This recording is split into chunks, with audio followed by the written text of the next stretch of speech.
Well, it's that time again, that time when once again we strap on the old hip waders and wade out into the quagmire that is our political system today. Getting stuck in a few places along the way, of course. We are your hosts, Greg, Ken, and I'm Chris, and this is Three Pastors Walk Into a Bar to get medicine for the world that we live in. Medicine. Yeah. You know, like Granny from the Hillbillies. You remember that? Yeah. She used to take her rheumatiz medicine. Mm-hmm. Mm-hmm. Gotta get my rheumatiz medicine in the old clay jar. Yeah, sorry. I'm in a mood today. No kidding. She hoisted it up on her shoulder, right? Yeah, she did. She like rested on her arm and was like, that's how you. Yeah, that's how you take that. Yeah, for sure. Maybe we got to get one of them bottles for background here. Hey, why not? Yeah, three X's on there. And Yeah. Yeah. Yeah. I mean, I'm okay with that. Hey. Let's see. 1 Peter 2, chapter 15 through 16. For this is the will of God, that by doing good you should put to silence the ignorance of foolish people. So do good. Live as people who are free, not using your freedom as a cover-up for evil, but living as servants of God. And that's what we want to try and do as Christians every time that we go out into the world, is we want to try and do good so that God may be glorified in our works. That's another good one to go along with that verse, Ken. Mm-hmm. Yeah, that you can do the will of God because God is glorified in our works. So works are important. So, in the fighting the good fight arena, we are really privileged today to have with us the now District 2 representative for legislature, and that is Heather Scott. Heather Scott, welcome. Hi, guys. Great to be here. Good to see you again. Man, it's been a long time. It's been about 8 months since we talked last. Time flies when you're having fun.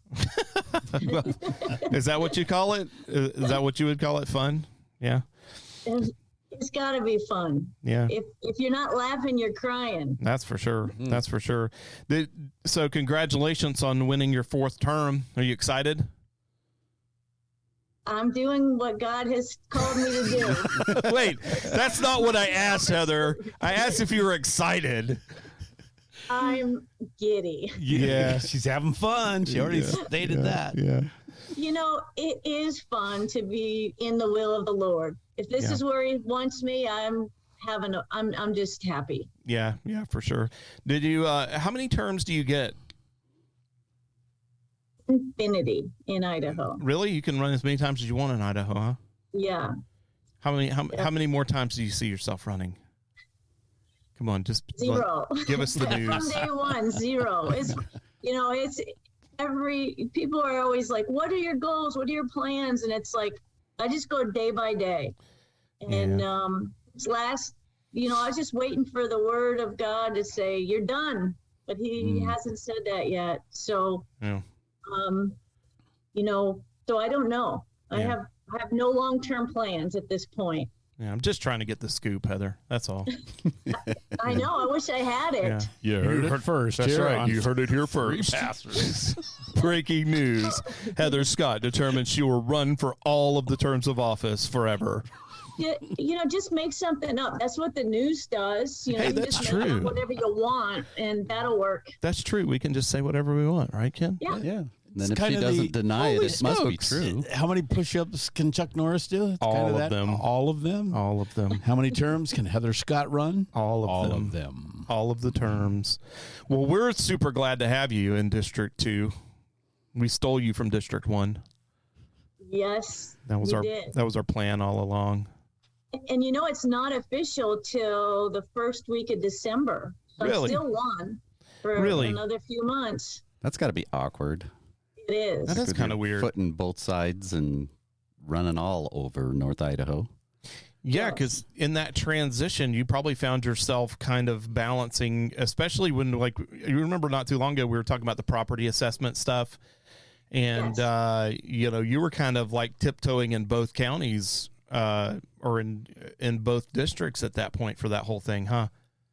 Yes. And quite frankly, when you work for the people, you get people from all over the state that call you, because a lot of representatives in the state are not they're maybe more working for the system instead of the people. So I get calls from all across the state. Yeah. That was one thing I was really pleased with, to tell people, is like in our district, we have some really great responsive representatives. You and Dale, and gosh, why can't I ever remember his name? Phil Hart. Thank you. Phil Hart. Yeah, we got some great representatives here for sure. 3 conservative Christians, which it's really going to be fun to work together with those guys. They're super smart and articulate, and they're grounded. That's what you need. Grounded people are great. Yeah, we had a great interview with Dale. That was one of my favorites when we were doing all those interviews previous to the primary. Just a great guy, a lot of great opinions, lots of knowledge. Man, the knowledge base of that guy is like... It was kind of like talking with Art Macumber. You remember that conversation we had with Art Macumber? Mm-hmm. That was like talking to like some kind of college professor or something. It was weird. Kind of getting a master class on it. Yeah. Lawyers are like that. Yeah, right? It was kind of outside of our wheelhouse. He was just talking. We were just like drooling and smiling. Yeah, smiling like useful idiots. Yeah. Because that's... Well, there's a lot of those down in Boise. That's a fact. Yeah, but that's not going to be the case here pretty soon. It looks like we're going to have a supermajority in both houses, right? It depends on how you define supermajority. Yeah? Well, define it for us. Tell us what's going on down there. Well, it's there's been a huge turnover in the Senate for sure. Yeah. There's a lot of the establishment candidates have been, and rhinos have been removed. Yeah. And so I think there's about 13 solid conservatives in the Senate now, which will really be good. The House has lost a lot of institutional knowledge, some really strong conservative liberty folks. We had a lot of new people in, so it'll take a year to kind of get their feet under them, but I think Boise better watch out. Yeah. Wow. Now, how's it's looking good? Yeah. How's it going to work with Governor Little still kind of hanging in there? Because, I mean, what's the chances of that of us having a Bundy in there? Probably slim. Yeah. I think so. The difference. I'm not saying that he can't win, because anything's possible. Right. And I'm not saying it wouldn't be a better choice either.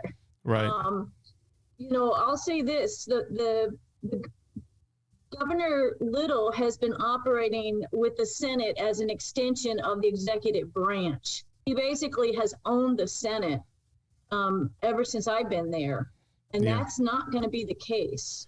So he's been, the Governor Little has teamed with IACI, the big corporations and the globalists, and then basically pressured the Senate to basically be his arm. Yeah. And that's not going to be the case. They're not going to be able to control the Senate like they used to. And that'll help, I think, with the citizens, a little bit more representation. Yeah. Because they're not going to be owned.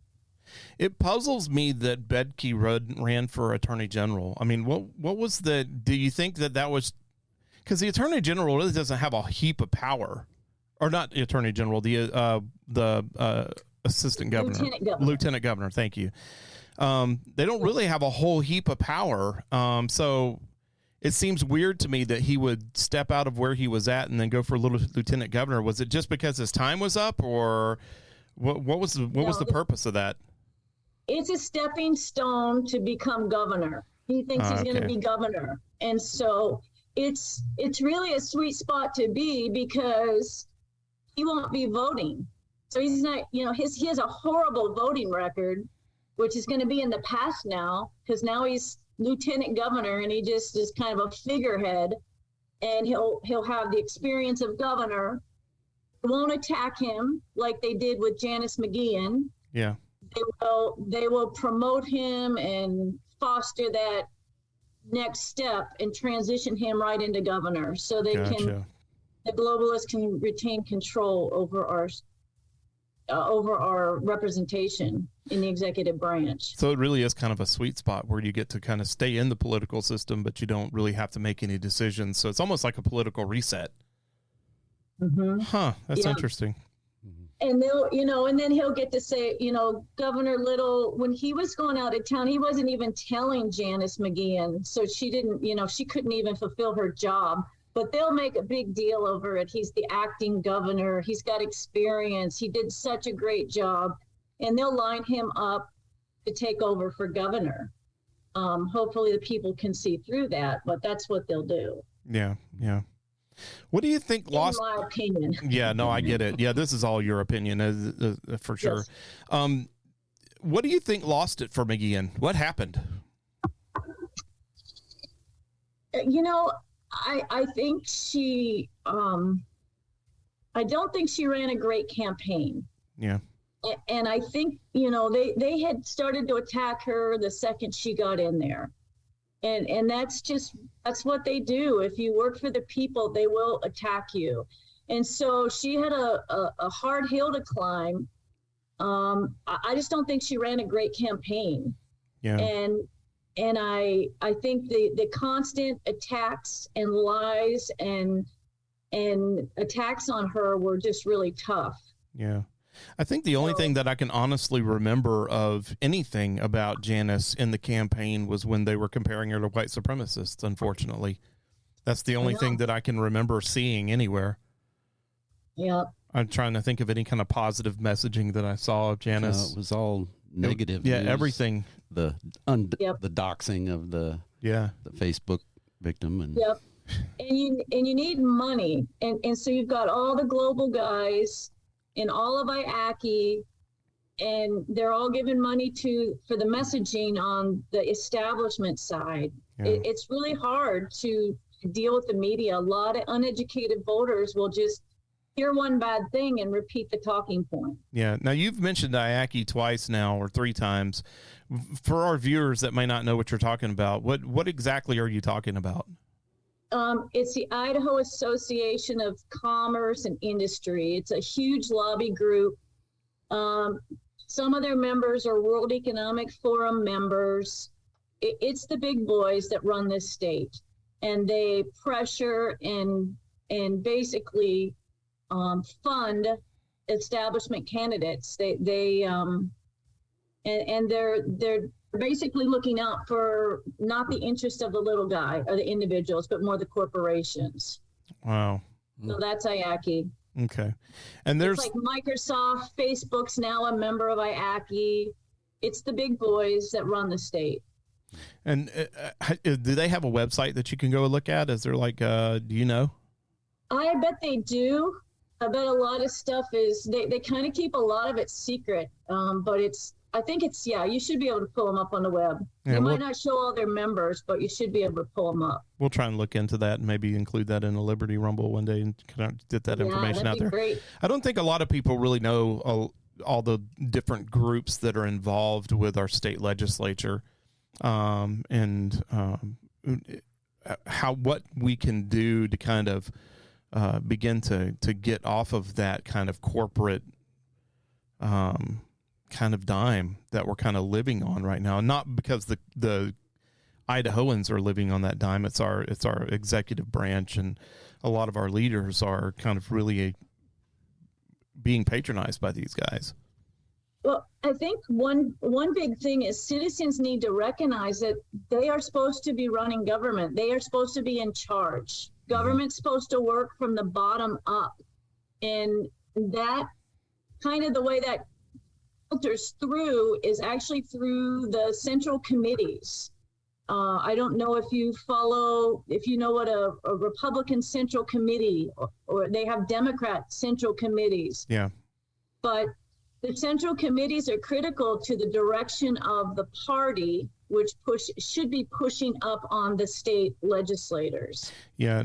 Now, we actually had this on the list of things to talk about, the whole idea of the Republican Central Committee and the Idaho GOP. There seems to be a massive schism taking place in the Idaho GOP with Dorothy Moon now taking over the chairmanship. What's going on with that, Heather? Can you kind of package that for us? Okay, so my first question is, what makes you think there's a schism? I think that there are a lot of Republicans that are more moderate, that aren't they aren't in alignment with a lot of what they would consider to be hard right kind of leanings in the Republican Party at this point. I think one of them probably would be abortion. There's probably about 100 other ones. I think that there's this viewpoint from some people on the right, but I think a majority of the people on the left, and you might be driving at this, that there is a little bit of a kind of a schism between a hard-leaning right and a more moderate right, and maybe there's like a conflict that's taking place, or maybe there's trying to compromise, or I don't know. I don't think anybody really truly knows.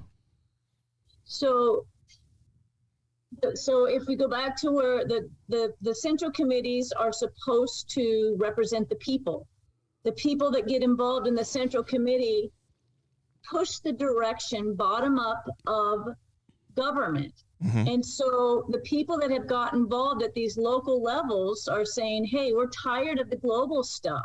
We want conservative values. We want lower taxes. We want less government. We want no more abortions in our state. So they have literally filled the positions of central committee members and voted in a new leader that is not a globalist, mm-hmm. that actually works for individual rights and freedoms and anti-abortion and pro-limited government.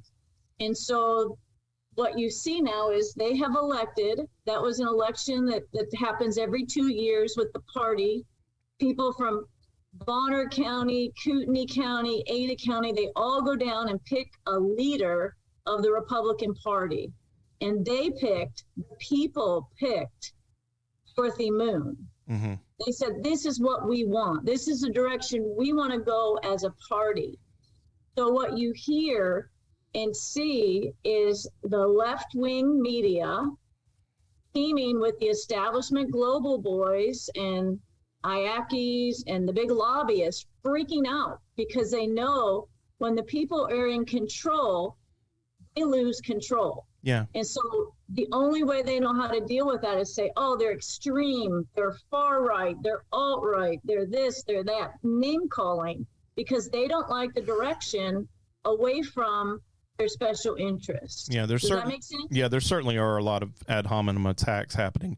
But the other thing that I would say is that the other thing that makes that apparent is not only just the left, but there are a truckload of Republicans that are kind of weeding out this whole rhino hunt that's happening.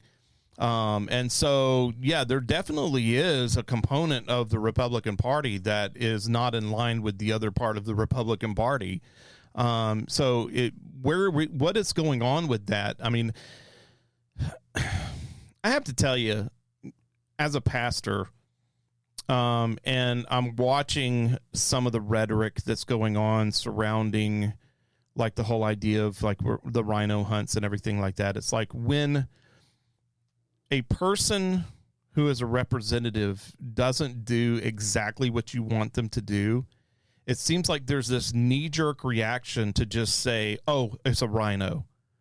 And then the Facebook posts start.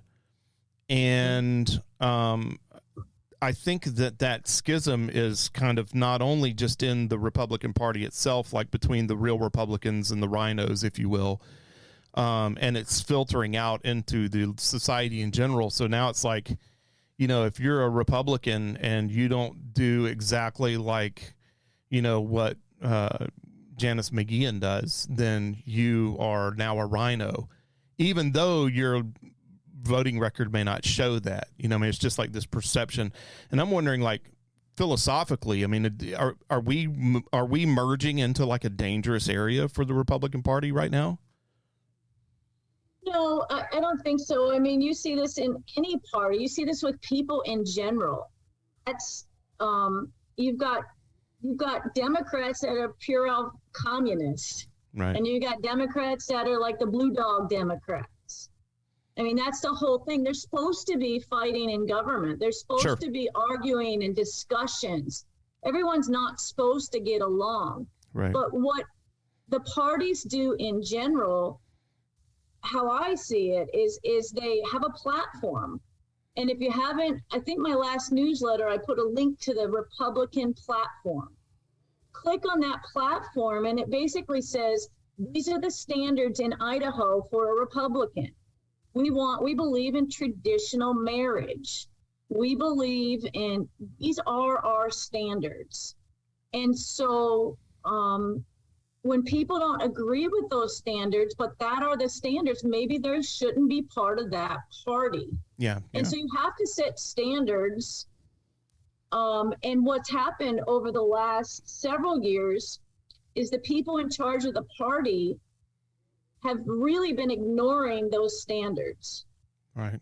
So you could call them rhinos, and rhinos were Republican in name only, but basically say, I'm a Republican, but I don't believe in traditional marriage. I'm a Republican, but I want kids to be able to gender transition. It's just like compromising the church. Yeah. Start compromising and you don't have a party anymore. You start compromising, you don't have standards anymore. And I think that's what you're seeing with a lot of the frustration is the establishment folks that are definitely have been in control of the party. So the lobbyists have been getting their way. They've been ignoring that platform for a very long time. They just lost the leadership. They lost the person that gets to speak for them at the state level. And they're freaking out.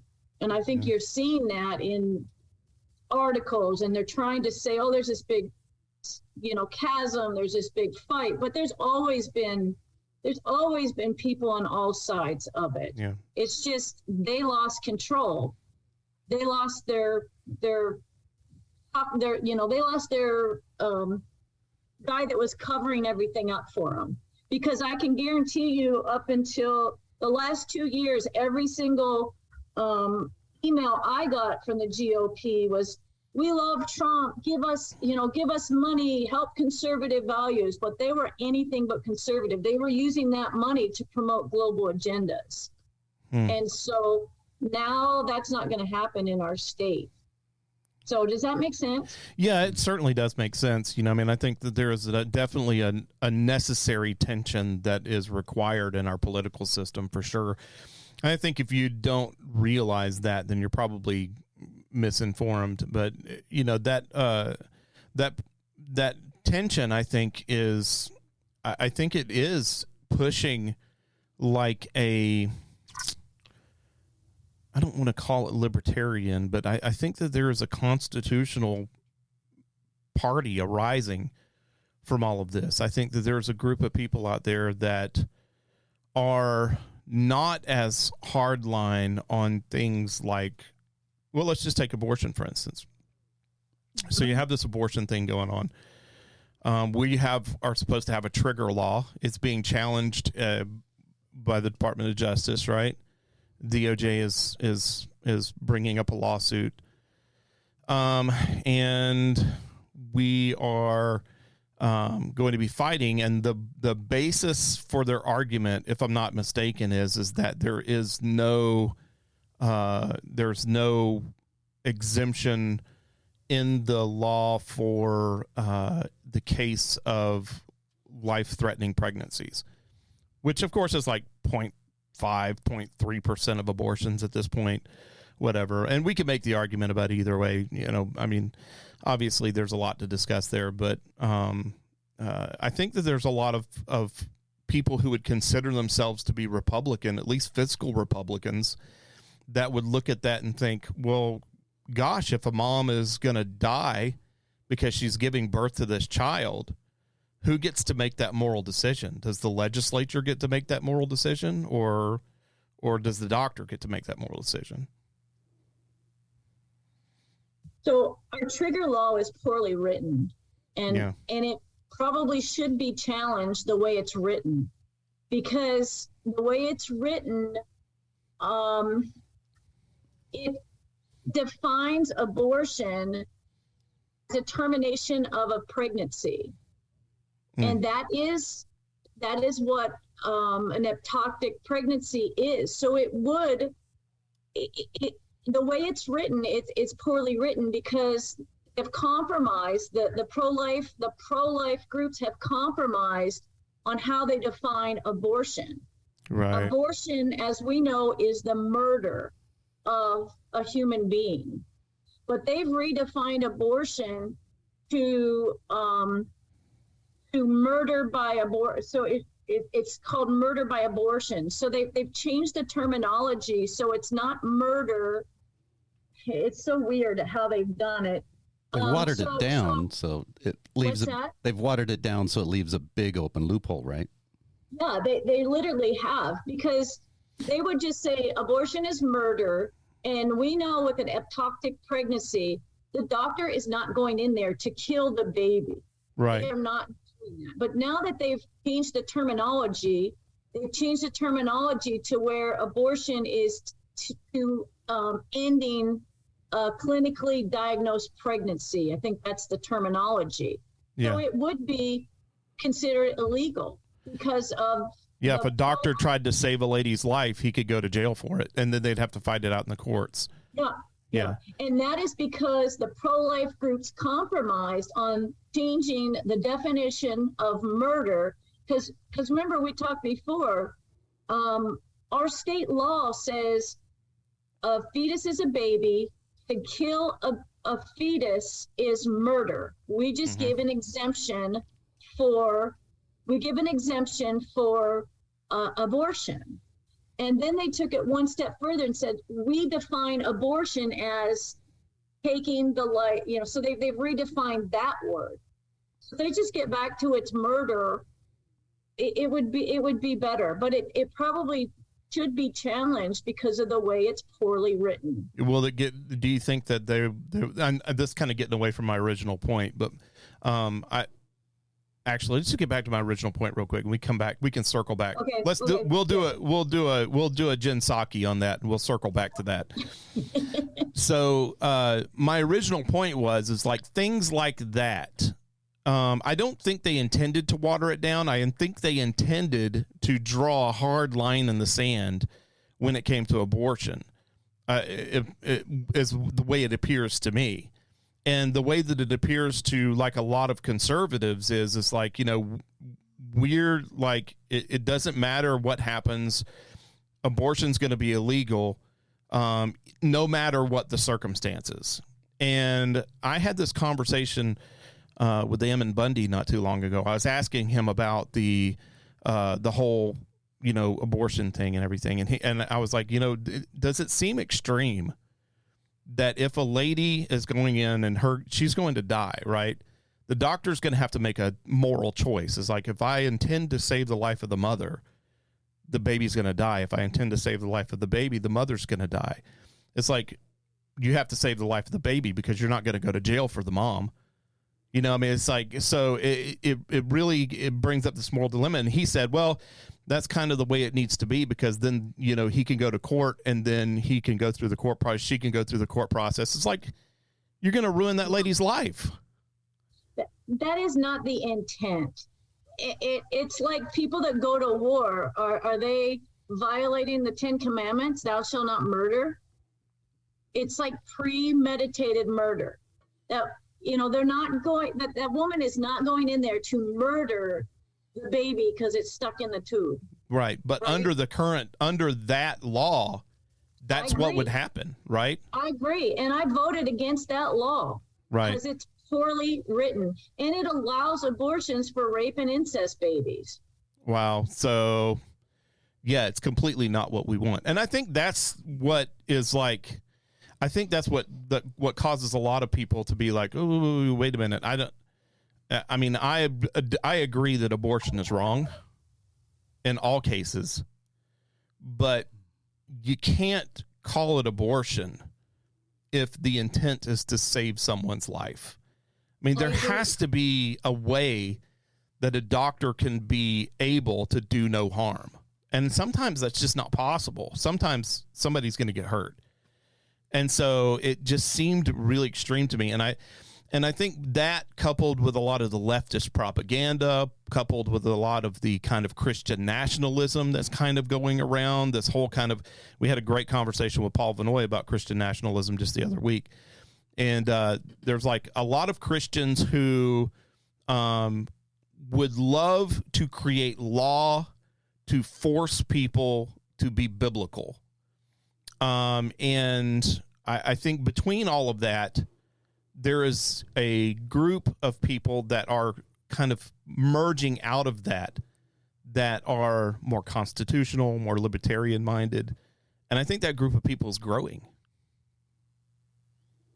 Yeah, I was told early on, you can't legislate morality. And I tend to agree with that, but then law does set the standard. And so I think the standard with, you have to treat all human beings equal. If a fetus is a human being, which it is, right, you have to just treat it equal. And there's just really no question about it. Yeah. Because the complication, it does arise because they've changed what it means to, what the word abortion is really murder. And so they've complicated the language, which is Satan's good at twisting things. Well, that's one of his main weapons is semantics, right? Yeah. So, yeah, I mean, I just think there's some interesting things going on with the whole political party system and the different people that are getting involved with that. And I just see this massive upsurge. I mean, I am part of quite a few kind of leftist Facebook groups just to kind of watch and see what's going on. And you'd be shocked at the number of conservative kind of constitutionalists that join those sites, because they are proponents of morality, but not at the expense of personal freedom. And I have a hard time not agreeing with that, because there's like with abortion or like with same-sex marriage or all those kind of things that are kind of circulating in the world today. When you begin to create laws to dictate someone's right to be able to live out their constitutional freedoms, right, that's when you start running into problems. And I think that's where a lot of like conservatives are now kind of switching gears. They're like, wait a minute, if there's a, and I've gotten in trouble for this, Heather, but if there's a gay pride event going on in downtown Coeur d'Alene and they're following all the city ordinances and they're following all the laws, they've gotten all the proper permits, they're not breaking the law, should we be passing laws to prevent them from doing that? No. Yeah. No. And the same if there is skinheads or white nationalists exactly doing the same thing. Yeah. And not that we would agree with either one, but freedom of speech should be equal for everyone. Freedom of assembly should be equal for everyone. We should not be segmenting out groups. And that's what communist countries do, right? They have the segmented out groups, and that's how they divide and conquer a nation. Yeah. It's complicated now, man. It's Heather, I don't know what's going on with our world today, but it's just getting hard to keep track of with all the different groups and all the different, ideologies and, different opinions. And it's just so disjointed. We have, talking about the rights that we're putting in place, trying to in some cases.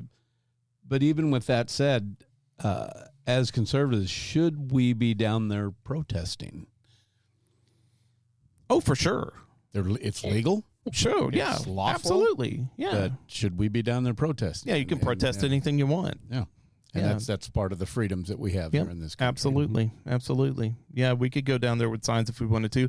I think that's ultimately there's no profit in it. I mean, I think I think you could you could spend your time more wisely. Like you could go down there and share the gospel. Mm-hmm. That'd be a better use of your time. Yeah. Amen to that. You could go down there and hand out Bibles. I mean, it would be kind of fun to go down to even though the Satanists pulled out of it, it would have been kind of fun to go down to the Satanist booth and hand them a Bible and see what happened. Would they catch on fire? I mean, I don't know. Can we talk? Have you guys watched The Chosen? Oh, yeah. Yeah. So the one, I just started to rewatch it. And the one thing I have recognized, it's all about individual relationships. Yep. It's all about building one-on-one individual relationships. You don't do that really in a rally or a protest. You do it by meeting people one-on-one, connecting, going out and have a conversation. Yeah. Yeah. And I think that's what Jesus wants for all of us, is to share him. And no one's going to listen to you when you're handing them a Bible or protesting their event or, being defined as a group. It's those individual relationships that seem to connect best with people and build something that they will listen, or then you have opportunity to share. Yeah. Right. We could certainly use a lot more of that and a lot less angry Christians. Yes. We were talking about Hebrews chapter 5 yesterday in our sermon, and it was kind of demonstrating the office of a priest at the very beginning of Hebrews chapter 5. And it talks about the idea of having compassion upon the ignorant. And the idea is that you don't overreact when the world does what it does. The world is sinful. They're going to do sinful things. We respond with compassion and patience. Because that's what Christ would do. Christ would go down there and he would, put his arm around one of those guys and he'd say, "Hey man, let's have a conversation about my Father." Yep. And I think that's a great message to put out there. We could use a lot less arguing about politics. Yes. A little bit more praying and a little bit more gospel presentation. People going out and sharing their testimonies. So to my previous comment, protesting has little to no value in that situation. I honestly, witnessing. My personal opinion is, Heather may disagree, I don't know. My personal opinion is that for the most part, holding up a sign and protesting something is relatively pointless because it doesn't alter anyone's opinion. People will drive by and see it. If they agree with it, they're going to agree with it. If they disagree with it, you're not giving them any reason to agree with it. You're just telling them that they're wrong. So the Pride are marching, and we're marching for anti-abortion. I have yet to see a Pride parade protest that has convinced me that they're right. Yeah, agreed. That was my thought process. Is they have laws, they can do it. Go right ahead. Oh, sure. And we're going to ignore it for the most part. Yeah, mostly. But some people are going to get upset. They're going to go down. They're going to take their sign and do their best to beat them over the head with that. Well, let's hope that doesn't happen because that's called assault. And so, yeah. Well, it was a soft sign. Yes. I mean, let's not break any laws. Let's just peaceably go down and, do stuff, but. So bottom line is we need to be out there talking about Jesus Christ, witnessing to people, building relationships. Forget politics. I don't think you could forget politics. No, I think it's going to be part of the equation. Yes, unfortunately. But my thought is, you have this event going on. What if you just went down there as a person, right? Mm-hmm. And you didn't have a plan of attack. You didn't have a ABC method or a Romans road or a way of the master. You didn't have a gimmick. You just walked up to somebody and said, "Hey, my name's Chris. How you doing?" And you just had a conversation. No agenda. No, I'm going to get you at some point with the gospel. It's like I'm going to turn around and stab you with the gospel at some point.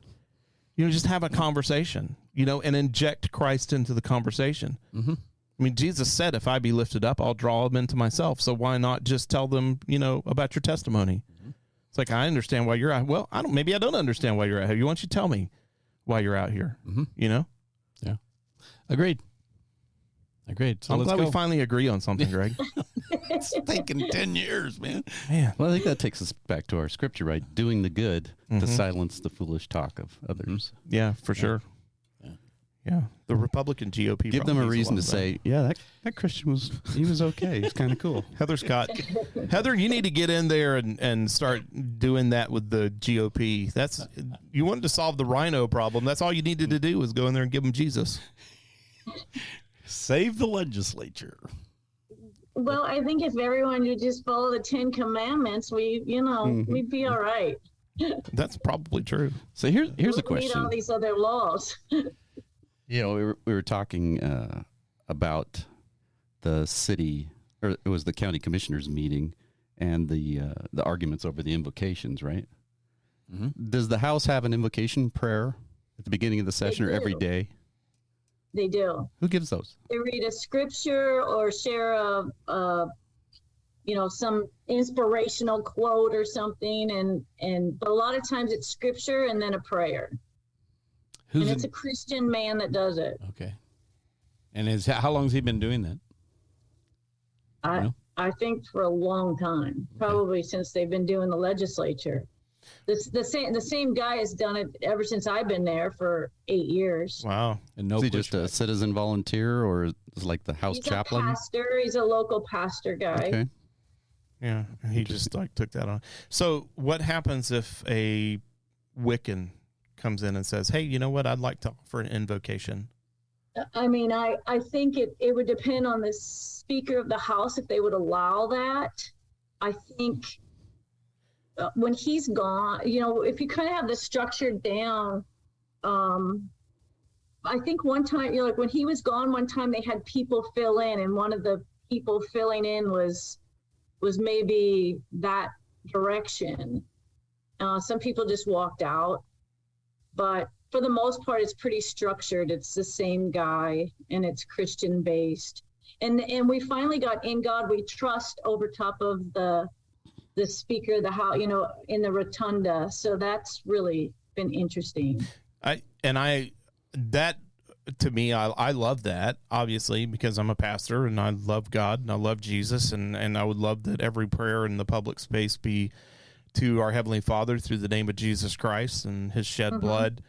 But also, this is kind of what I was leaning towards with the whole kind of constitutional movement, kind of moving away from that ideal. I mean, it's almost like, why do we get to be the prayer? Who gets to decide?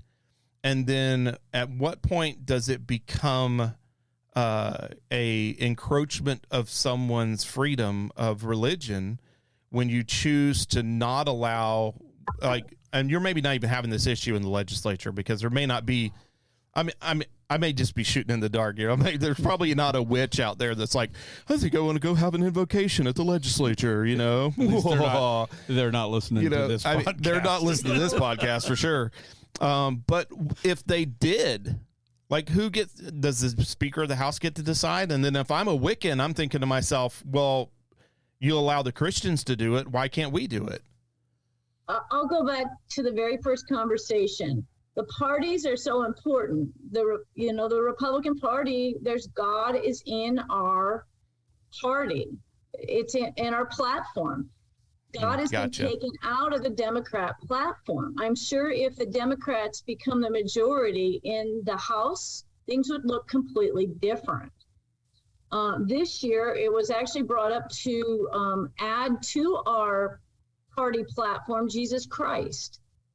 This is the party in charge of the majority party.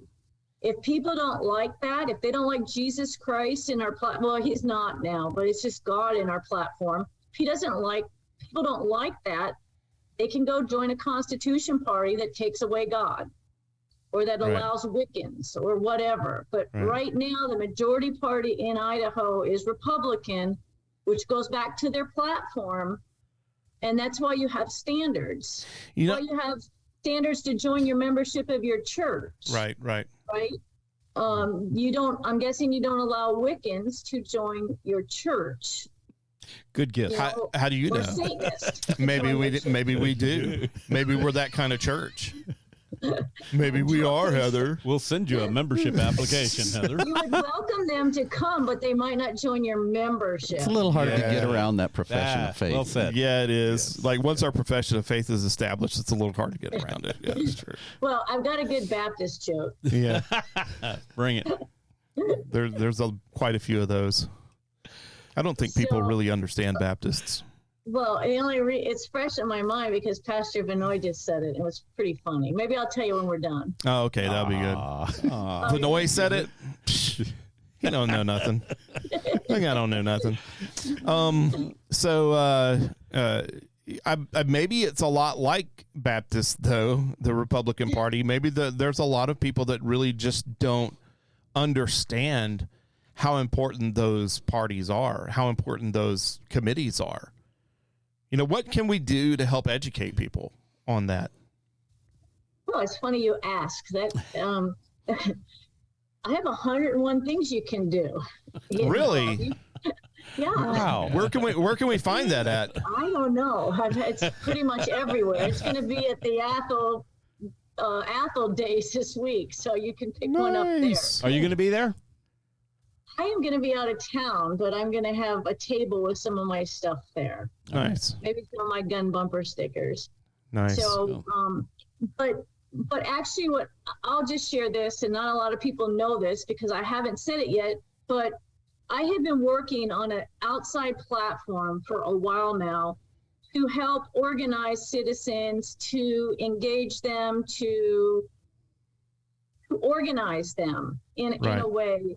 Obviously around somewhat of their issues. And so that's going to become public in the next probably 2 months. I like to say in the next 2 weeks, but I'm giving myself some time since I'm on the air. This platform, is it like a mobile app? Is it like a web page? Is it what is it? Everything. Oh, nice. It's pretty amazing. So it's hard to describe, but it's a little bit of everything. It's like a digital online library, like a website, like a social media, like a Twitter, like a Facebook. But it's different. It's different. Will your booth at Athol Days have information on that? No, you'll get it in my newsletter. So if you get my newsletter, you'll see it coming up. You're hearing it here first, guys. Breaking news. This is going to put pressure on me to get it done. I've been working diligently, but... Yeah, what's going on, Heather? Can't you get that done? I mean, it's not like you get anything else going on. That's true. Good grief. I just drove 5 hours to a little town in my district, at the town of Pierce. Oh, yeah, Pierce. The oldest courthouse in the state. Oh, really wow. A little town. Man, that's in District 2? That's in District 2. Wow. There's also a youth academy, I don't know what it is. It's kind of like a military school, but it's a alternative school down there. There's only one in our state, and it was really, really interesting to visit and kind of see what they do. They take kids that are maybe falling behind in school or having trouble in school, and it's kind of run like the military. But it's really, really cool. Yeah, you shouldn't use words like military and alternate all in the same sentence. You're just setting yourself up. Well, I'm telling you, if you know kids that are maybe struggling, they would love this. It's really cool. That sounds kind of cool. Yeah. Great. That's in Pierce? It's in Pierce. Wow, they're doing things over there. One in the state. It's called what is it called? Like a youth academy, I think it's called. Yeah. So anyway, I digress. No, that's fine. So getting back, let's circle back now. And the abortion bill that is currently, or the trigger law that is currently being challenged. How do you see that going? Do you think it's going to get struck down? Do you hope it's going to get struck down? I think it'll get struck down because Idaho just tried to compromise, and that it's probably going to get struck down because it's written poorly, because they've compromised on the language. We have to stop. It's either murder or it's not murder to kill a fetus. Right. Then we can decide if someone's going in to actually kill it or to save the mother. Yeah. But until we define it as murder, you can't compromise when you kill people. Yeah. You just can't. Scott Herndon introduced an idea that I really, really like. He had introduced an idea where abortion was illegal all the way across the board for the reasons that you said. The only exceptions were if the intention of the doctor was to save the life of the mother, then they would not be held under account of the law. And that to me is brilliant. I think if that had been included in the trigger law to begin with, we may not even be having a problem right now. I've ran that bill for 3 years. Yeah, Scott Herndon's bill? Yeah. Mm-hmm. Yeah. It's a brilliant piece of work that he put together. And we can only get about 4 or 5 votes on it. Do you think it's going to move forward now with everything changed around, or? I'm super excited to get Scott down there to help. Yeah.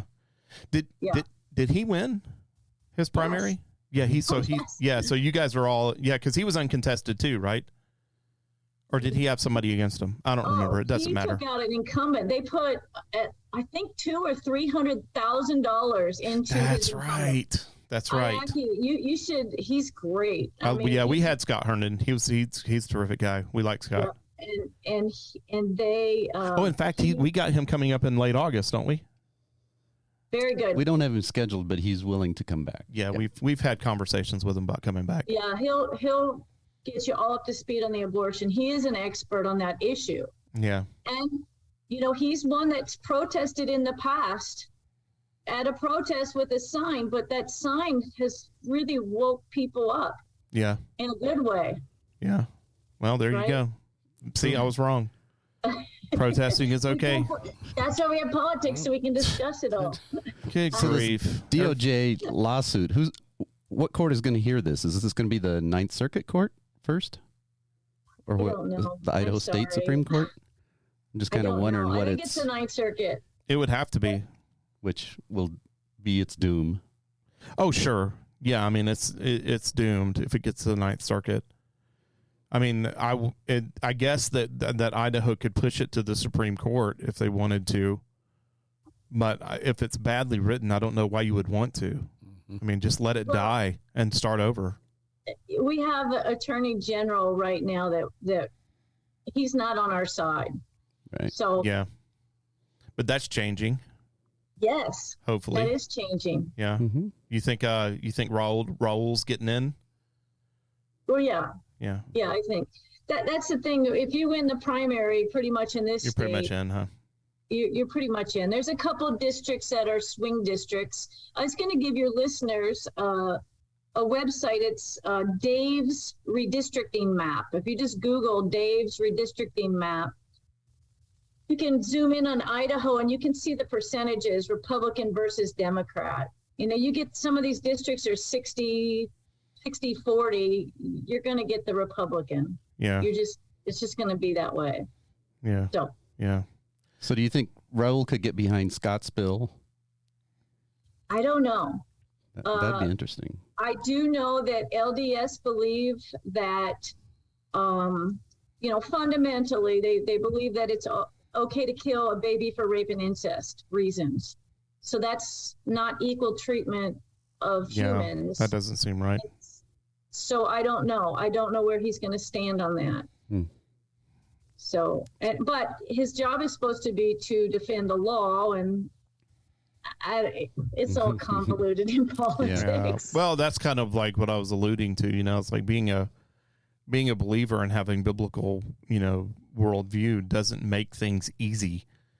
it makes it more complicated. Politics is complicated, man. Christianity is complicated. It's a complex, battle to kind of weave your way through, for sure. Well, it's going to be so much easier someday when we get to heaven. Oh, It's man. as hard as it's ever going to be. Well, we'll have people don't really, people cringe at this, but we'll have the perfect socialist utopia. Yeah, because we will have a leader who is perfect in every way, ruling over all of this, And without no having to, tribalism. No Democrats. So no sinful natures, Yeah, so there won't we be any, said that on the air. What the there won't be any Democrats because there'll be no sinful natures, Yes. right? So, wow. Aren't you glad you're a part of this, Heather? It's great. Yeah. Yeah, that really makes me happy. Your man. name is associated with 3 pastors in a bar. Well, what other options are out there, Heather? Are there any other abortion bills that are being pushed? Ultimately, there shouldn't be. That is the only bill I have run the last 3 years has been end all abortion in Idaho. That's it. They'll try everything in the sun, and Idaho chooses death always. Idaho chooses life. David Ripley always does. Yeah. They're trying to raise money, but they're compromising. Yeah. So. That's kind of what I was alluding to. We have Scott's bill out there that you're promoting. Is there any other bills out there that you're aware of that are being pushed by other legislators? No, but obviously they'll have to do a cleanup bill on all the garbage that they've passed. Yeah. So, So there'll that be final cleanup bills, and they'll sell it to the people like, oh, see, we're just doing so good, but it's ultimately not. But Yeah. So will that Anyway. fight primarily be fought next spring during the legislative session? yes, next January. Okay. Yeah, everything starts in January. Watch for Hopefully that. we're done by spring. Hopefully we're done by March.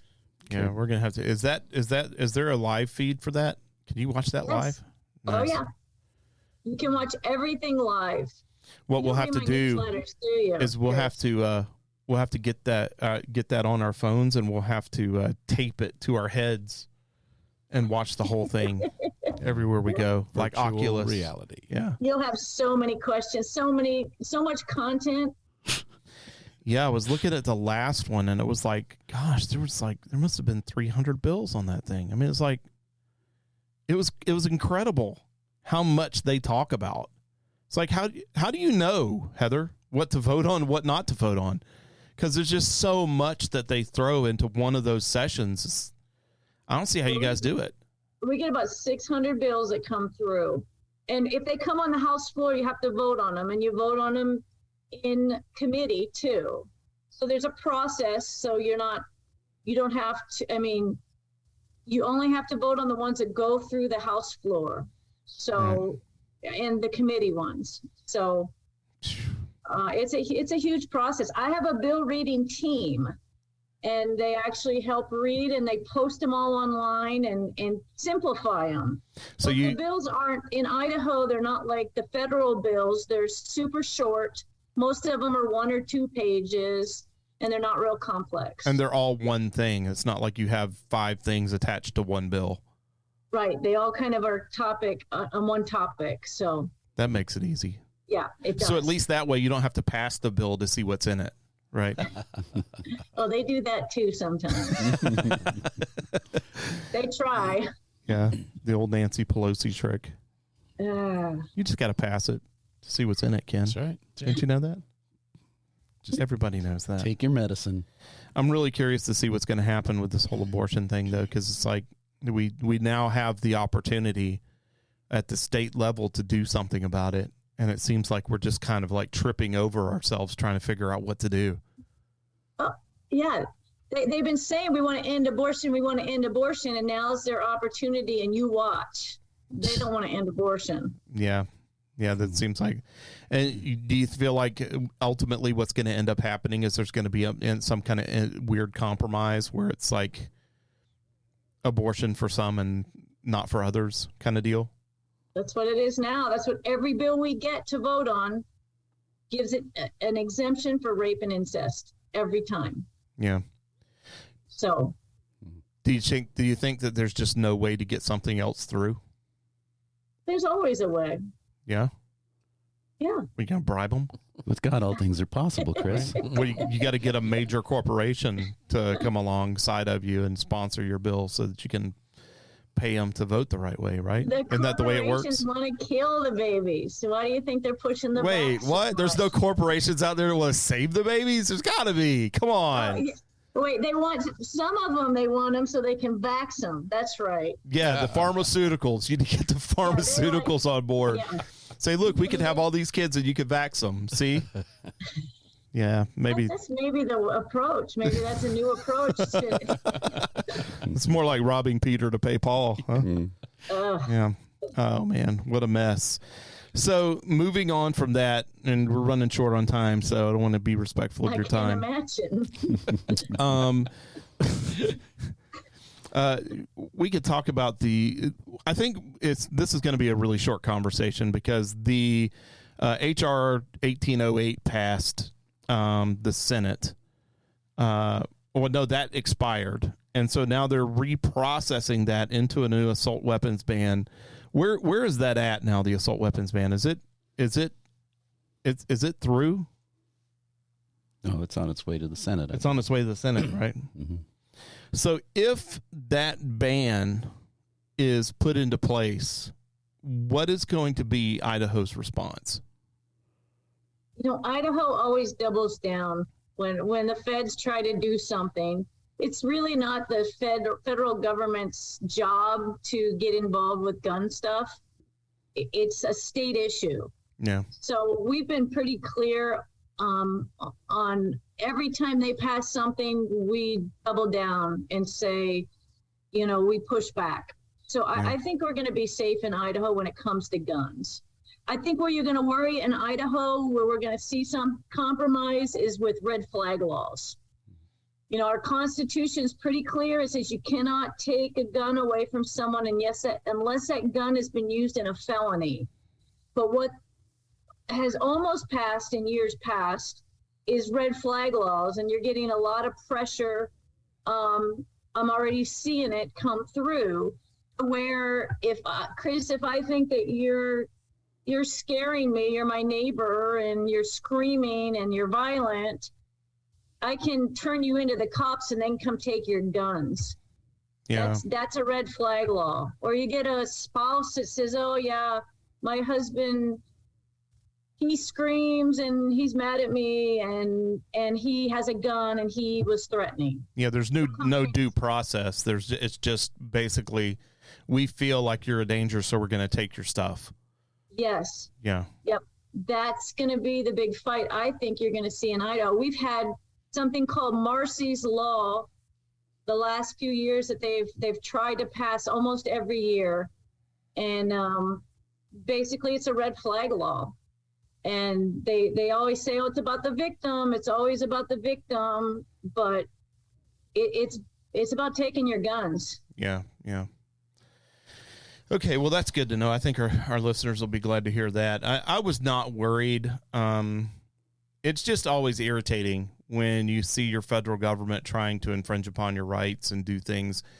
It amazed me when the Supreme Court finally overturned Roe v. Wade, and everybody was like, oh, man, they're banning abortion. And it's like, no, all they did was say that it's not a federal issue. It's a state issue. States deal with it. We don't want to deal with it. Right. And everybody was just freaking out. I mean, it's like, why are you so upset? You have a greater chance of making change in your state than you do in your federal government every time. But every time it didn't go their way. That's the whole thing, right? I mean, if you can make it federally go your way, that's a good thing, because then everybody has to do what you want. When you have a state, then it's the majority of the people in the state that get to make that decision via committee or whatever, right? So, it's always irritating when I see the government overreaching, and I'm wondering what's going to happen with the Supreme Court when the Supreme Court gets a hold of this assault weapons ban, and somebody brings a lawsuit, which is going to happen, and then the Supreme Court's going to go, no, that's a state's issue. Sorry. I hope. Yeah. You're right. It's always easier. I can't tell you the calls I get from people that have they want a state law passed about their school, that the school can't do this or has to do that. And I'm like, it is so much easier to replace 3 out of the 5 in your local jurisdiction. Yeah. Than to try to get a state law passed. Yeah, and then the people that are in the national level, I mean, it's like people that are making decisions, like the Nancy Pelosi's and all these folks that you have no control over whether they get into office or not. Zero. Yeah, so it's like, why are you even worrying about that? It was intended to be small for a reason, because they're useless. I mean, except for just build the military. That's all you got to do. Just build the military and secure the border. You know what our representation is at the federal government? 0.02% of the vote. Yeah. Wow. Talk about pointless. We're not getting anything changed from Idaho. No. Let's just worry about our state. Let's fix our state. Yeah, let's work on our own sovereignty. Yeah, what do you think the stomach is for this legislature as far as trying to remove federal money? They're so addicted. Yeah. I don't know. We've pretty much gutted JFAC. All the people that were on JFAC that have been, hold on. What is JFAC? I'm sorry, Joint Appropriation and Finance Committee. Okay. So a lot of the people on that committee, that's where all the money goes to and gets divvied out in the state. A lot of those people were taken out in the last election. So there's always hope, but it's hard. They just the executive branch continually wants to take that federal money. Yeah. And like you talked about so many bills going down there, you only really follow the bills in your committee. And so there's not a lot of people that follow the money. And so what happens is you get a really bad finance bill that says, I want to, they're going to fund the schools, and that's the bills they throw everything into. Yeah. And so if you vote no against the school bill, then you hate children. Right. If you vote no against the elderly, you hate the elderly. Yep. So everything gets funded. Yeah. And if you reject federal money in one area, all the federal money is cut off, right? Is that how that works? No. Okay, so we were misinformed. Like, we had a school district person tell us that if the schools were to reject the federal money, then federal money for roads would be off, federal money for, different things would be off. So that's just incorrect. I don't think that's right at all. Mm-mm. Okay. No. So you could reject federal money in schools, for instance. And absolutely. You could stop taking Title IX money, and then they wouldn't be forcing these schools to do these transgender bathrooms or whatever they're doing with the transgender stuff. A lot of that's coming from certain types of money, certain grant money. Yeah. The only unfortunate consequence of that is that Idaho would actually have to fund its schools. The schools have plenty of money. Oh, do they? I know teachers that would disagree with you. Me first. Yeah. I know teachers that would disagree with you. I'm sure that's never enough. Yeah. Well, what was our schools are funded at, like, what was it, $8,000 or $9,000 per student right now, I think was the national average, or what we were averaged at. And then you have other states that were funding them at like $18,000 per student. But their scores were actually less than ours. Mm-hmm. Washington State funded their schools at $18,000 per student. And they scored like a D+ in math in the federal scoring system, as opposed to us. I think we were like a C-. So throwing more money at it certainly doesn't help.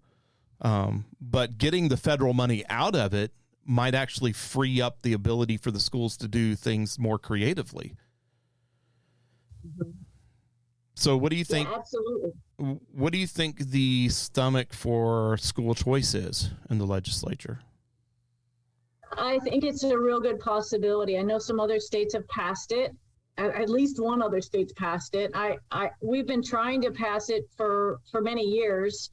I think a lot of people want where the money follows the student. Yeah, that's Brandon Durst's bill, right? Yeah, but the problem you run into is the teachers' unions are so strong, and they push back on every bit of that, and they're aggressive. I mean, you look at the negative attack ads they did on conservatives this year, and it was atrocious. The teachers' union? Yeah. And so I don't know. I think you probably have a more conservative overall body that may be able to do it. It's always going to be a fight. But the schools will never have enough money, in their opinion. Yeah. They just will never have enough money. And I'm sorry, but when you've got kids that are graduating that don't know if they're a boy or a girl, money is not their biggest problem. Yeah. Yeah, that's probably true.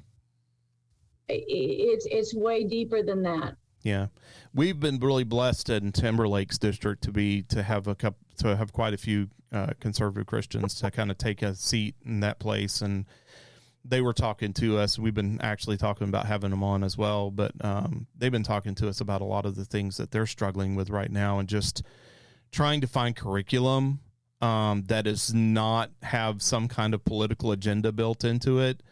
Trying to navigate the rest of the third of their funding that comes from the county, in this kind of era of tax assessments that people are freaking out about.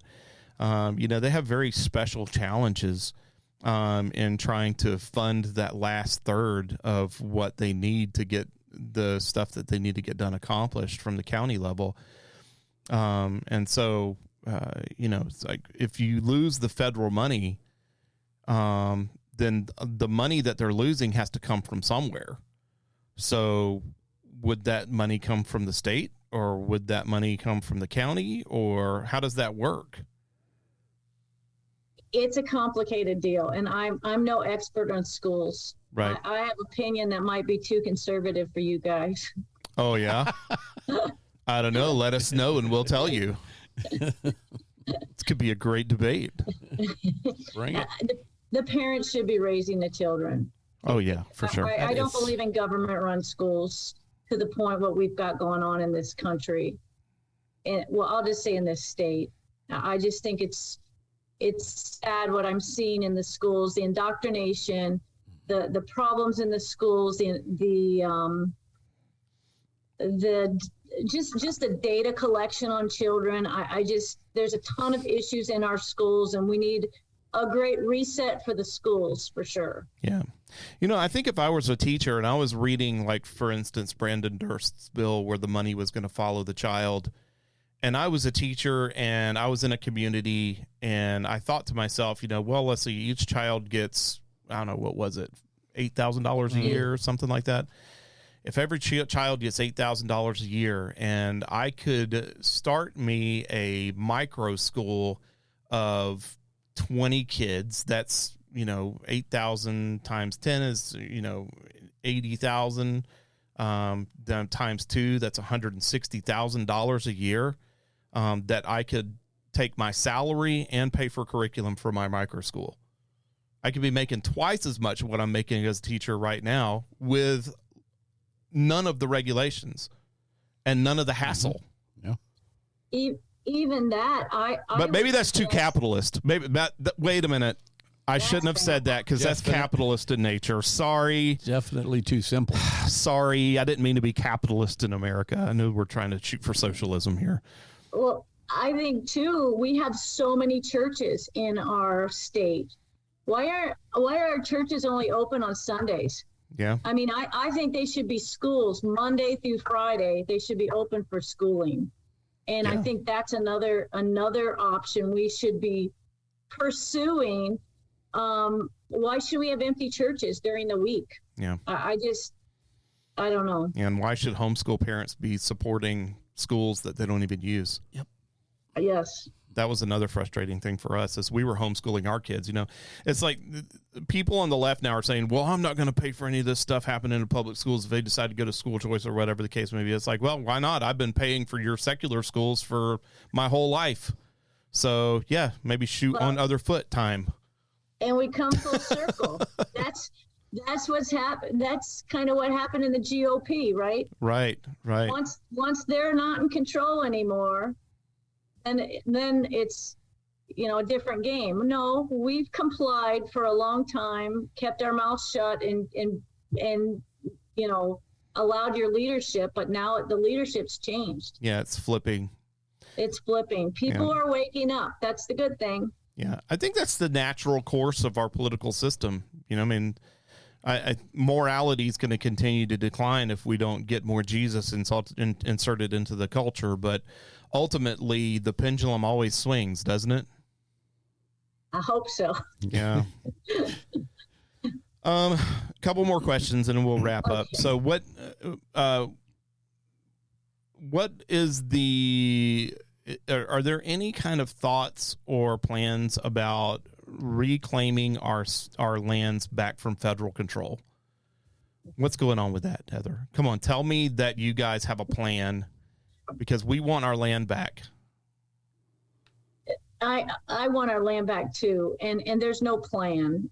We every time I think the state starts getting excited about a plan and that, then the feds kind of throw some breadcrumbs and it diverts their attention. And right now they're doing the good neighbor authority, to where, hey, we still own the land. We're the feds. We still own the land, but the state can come in and manage it for us. Oh, goody. And we'll still get the money for it, but you'll at least get the lands cleared up. So that's awesome. Yeah. I'm going to go tell my neighbor now that he can cut my grass. I'll still own the land and I'll still make all the money off of it if I sell it, but you can come cut it and it'll be cleared for you. That'll be great. Yeah. I may tax I guess you. The bigger issue is, are we a sovereign state or are we not? Exactly. And right now, the leadership that Idahoans have put in for the next 4 years is, not only are we not a sovereign state, we're going to be a global state if we're not careful. But that's only the executive branch, though, right? Because we had wins everywhere else, right? Come on, Heather. But you got to remember, that executive branch, they have almost 200 agencies to control your life. They've got transportation department and fish and game and housing authority. Why is the executive branch in charge of all those things? Because they have been allowed to grow over time. Yeah. So let's go in there and fix those things. As people have been sleeping. Yeah. So I'm lost now. I don't even know. No, there's so much. Yeah, there's so much. There's just so much to do. And so much that has been allowed that it's like, where do you even start? So I guess back to, if we continue to take federal money, feds will own us. Right. We'll continue. Everyone says we should do an Article 5 convention. And I know there's a ton of controversy on that. But I would argue at some point, every time we take federal money from the state takes federal money for schooling, we are basically allowing the federal government to get outside its jurisdiction and enter our schools and do stuff in our schools. Yeah. Every time we take federal money, we endorse them violating and getting outside their authority. So is there a plan for federal lands? I think in a lot of our heads there is, but whether that plan could be implemented or not, it's a far stretch. We have to start looking at things for a state as an individual sovereign state, as part of a union. And until we get leadership in this state, and when I say leadership, I mean an executive branch that is not cooperating with the feds and the globalists. And that is what our executive branch will be doing for 4 years, like it or not. Yeah. We're taking lots of federal grants and push them through. Now, the legislature has to approve all those, but they do. Wow. There's hope there, but Anyway, sorry, it's bad news. Let's tell our legislature to say no to federal money. Everybody Let's say should just contact your legislature and let them know that we don't want any federal money. Yeah. Great. We should just tell the federal government, hey, look, we're fine. Leave us alone. We'll be okay. We got like $1 billion surplus. We'll be fine. It's a great campaign slogan too. Just say no. Well, do you think Ammon could lead that charge? Would that be feasible? I think he's got some great ideas, and he's got a direction that we need to be going. So I do think he is completely polar opposite of Brad Little. Yeah, absolutely. In fact, that's his campaign. That's his campaign, basically. He's like, I'm the opposite of Brad Little. I mean, that's all he has to say. Polar opposite. Yeah. Polar opposite. Well, close us off with your link for the 101 things. What's that all about? And give us the link for it. I'm going to look it up right now. I think if you go to Growing Freedom, Idaho. If you go to Growing Freedom, Idaho, there is a tab on there that says 101 things. Okay. And that will just give citizens ways to engage, ways to get involved. No matter what party you're in. No matter what party you're in, no matter where you're at, it's just it's just ideas. It's just 101 ideas, and some are super simple, and some are going to take more time. Right. So, and I always encourage people, get your life in order, get your families in order, get your household in order, get out of debt. Those are really good starting points. Before you want to go fix government, you might want to fix your own household. Yeah. Right? Yeah, for sure. So, that's really an easy thing that you can kind of start working on. You're cleaning up your own. It's easier to see clearly. That sounds very Jordan Peterson, what you're saying there. Make your own bed, clean your own room first, and then you can start talking about cleaning up everybody else's room. Yeah. All right. That makes sense. All right. Well, we'll definitely put that on our link or in our Facebook page. We'll make sure that gets out there so that people can have access to that. Great. I would close out with this, 2 Corinthians chapter 3, verse 17. Now the Lord is the Spirit, and where the Spirit of the Lord is, there is freedom. And I think that if we as believers are engaged in the political process in the way that we should be engaged in the political process, and we're promoting freedom and we're promoting Christ, I honestly think that we could turn this country around, Heather. I think that there is the potential for us to see a revival in our country, but it's going to take Christians getting serious and rising out of apathy, and stop being sluggish and lazy, just like what Paul told the Hebrew Christians in Hebrews chapter 5. It's like, there's a lot to say. We have a lot to teach you, but you're dull of hearing. You're sluggish and you're lazy. And I think our society has bred that into us. And I'd like to see that change for sure. I think there's room for repentance. I mean, we have been given such a gift with this country. So many freedoms, so much responsibility comes with that freedom, and we've kind of been complacent and squandered it. And we need to just repent and move forward. And I think Americans, when they put their minds to things, they can do anything. Yeah, for sure. Christians the same way.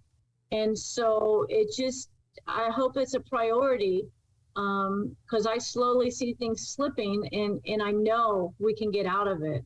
Yeah. If we allow God to take the lead and move.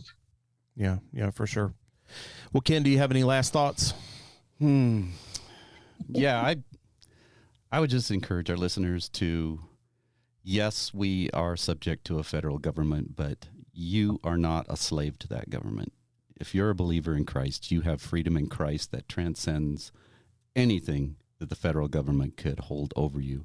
So don't let your identity be cast in who you are in subservience to your American government, but stand on your freedom in Christ and be a force for positive change. Just like our scripture at the beginning of the episode talked about.